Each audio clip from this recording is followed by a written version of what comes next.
Декември е месец кој што мене лично ми носи радост. И ми носи радост заради тоа што декември е месец на подготовка за прославувањето на раѓањето Христово. И сметам дека е исклучително прикладно ние заедно во овој формат да го искористиме тоа време, да го искористиме декември за да ја продлабочиме нашата љубов кон Бога. Да продлабочиме нашата љубов кон ближниот, да продлабочиме нашата љубов кон себе си и како основа за тоа оваа година како црква, како евангелска црква Солкрафт, тоа го правиме со тоа што во овие следни 4 недели ние ќе ги повикаме евангелистите. Биографите на Исус Христос, 4 биографии Матеј, Марко, Лука и Јован да не водат во промислувањето. Кое што нема само за цел да ви даде и да ми даде само дополнителна информација, туку има за цел да ме информира за најфасцинантниот настан во историјата на човештвото, а тоа е раѓањето на Исус Месијата, Исус Христос, Синот Божи. Денеска сакам да започнеме со Евангелието според Матеј. Евангелието според Матеј уште во првата глава ни зборува за навестувањето на раѓањето Христово. Во првата глава, во 20 и 21 стих, евангелистот Матеј ни го споделува следното сведоштво. Но што помисли така, ангел Господов му се јави на сон и му рече: Јосифе, сине Давидов, не плаши се да ја земеш Марија својата жена, зашто зачнатото во неа е од Светиот Дух. Таа ќе роди син и ќе му ставиш име Исус, зашто тој ќе го спаси народот свој од неговите гревови. И ова е само еден сегмент на навестувањето кој што ни го остава Матеј, евангелистот, како сведоштво, и тука има една клучна димензија на која што јас повторно сакам во овој декември да се присетам. А таа се наоѓа во 21 стих, кој што ќе го прочитам уште еднаш, вели: таа ќе роди син и ќе му ставиш име Исус, или на еврејски Јешуа, зашто тој ќе го спаси народот свој од неговите гревови. Ова е можеби непопуларна тема. Темата за грев и спасување од гревови. Целата современа цивилизација, ако ја читаме, особено западната современа цивилизација, инсистира да се ослободиме од вината и да се ослободиме, речиси, целосно од овој концепт на грев. Многу често, не разбирајќи дека гревот, без разлика дали го дефинираме како грев или како зло или како деструкција, неминовно постои во човековото постоење. Во таа смисла, сакам да започнеме од библиското значење на зборот грев и да видиме на кој начин Христос ни дава излез и не ослободува од ваквата деструкција. На старогрчки зборот грев е хамартија. И хамартија е еден збор кој што се употребувал помеѓу другото и во оние стрелачки надпревари, кога одреден стрелец ќе го напнал својот лак и ќе ја промашил целта, судијата извикувал хамартија. Да се живее во грев значи да се промаши целта. Не зборуваме само, и Светото писмо не зборува само за нашите ситни секојдневни гревови, туку зборува за нешто повеќе. Ние, јас и ти како луѓе, да ја промашиме целта на нашето постоење.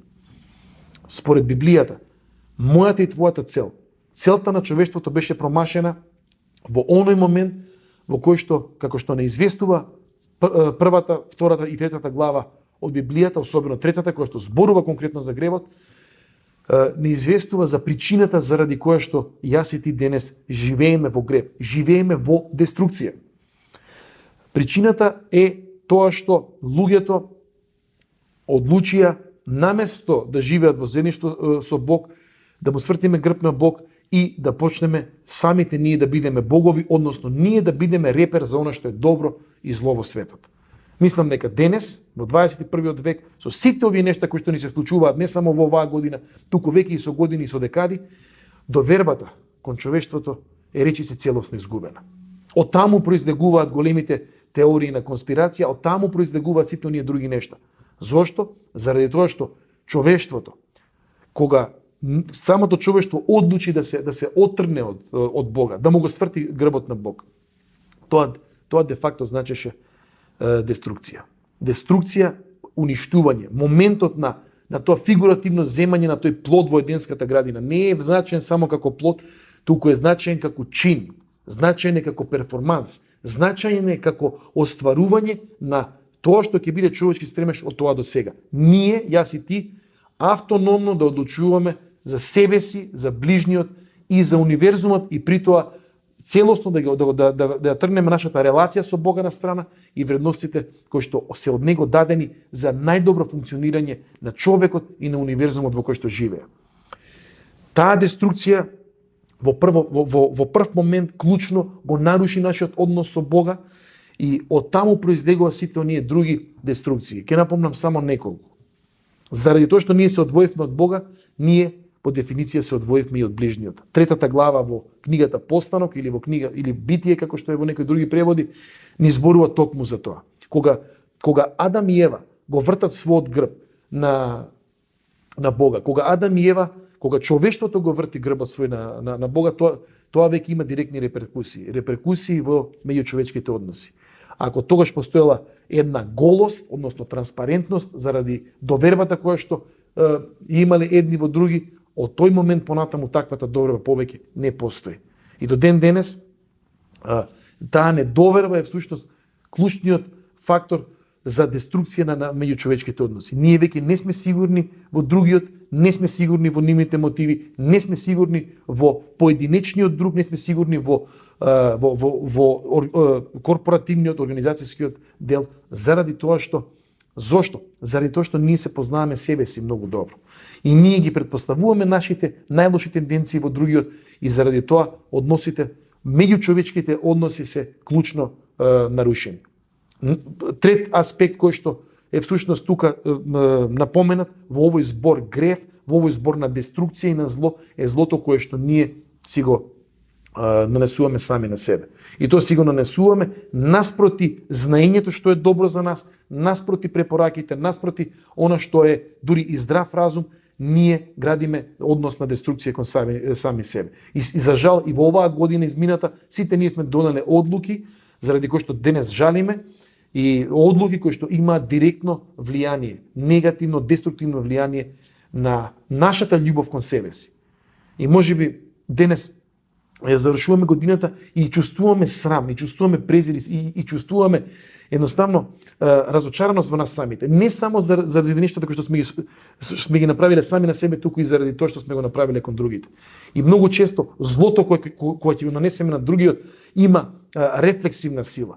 Се враќа кон нас и ние почнуваме со таквиот презир и со таквиот срам. Ние едноставно немаме сила да се сакаме себе си. Таквиот став на деструкција, таквиот момент на себе деструкција е клучен заради најчудниот феномен кој што постои на психолошко ниво, а тоа е отуѓеноста од самите себе.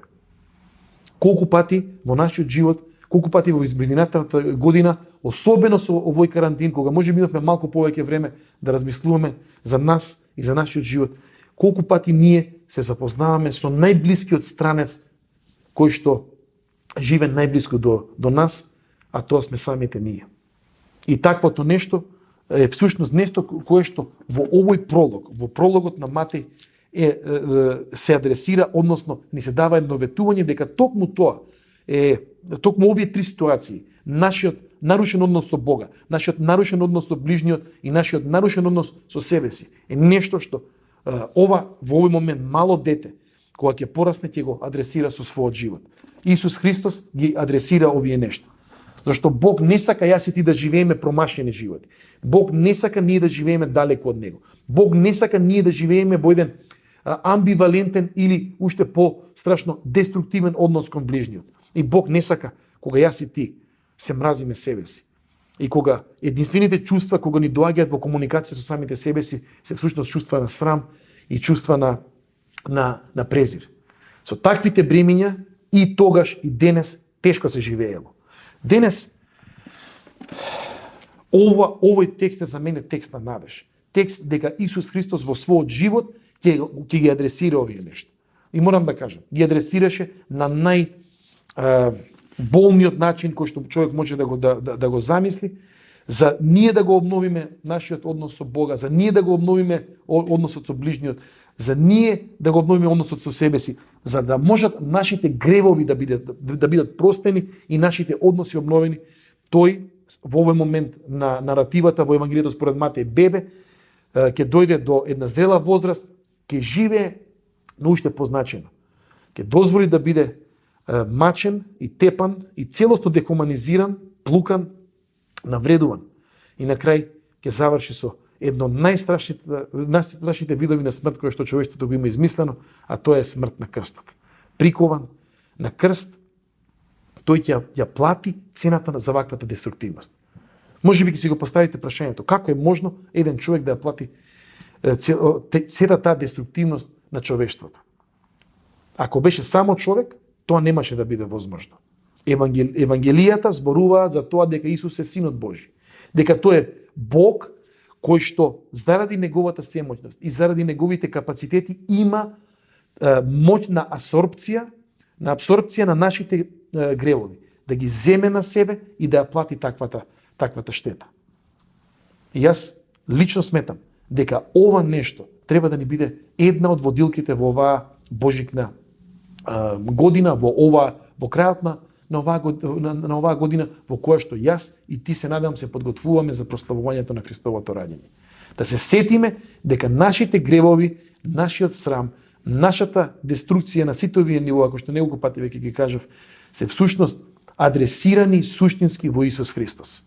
И јас сакам да те поканам тебе, да не чекаш до следната година, до јануари месец, до следната новогодишна разрешница, туку од денес да ни се придружиш во читање на Светото Писмо и во молитва.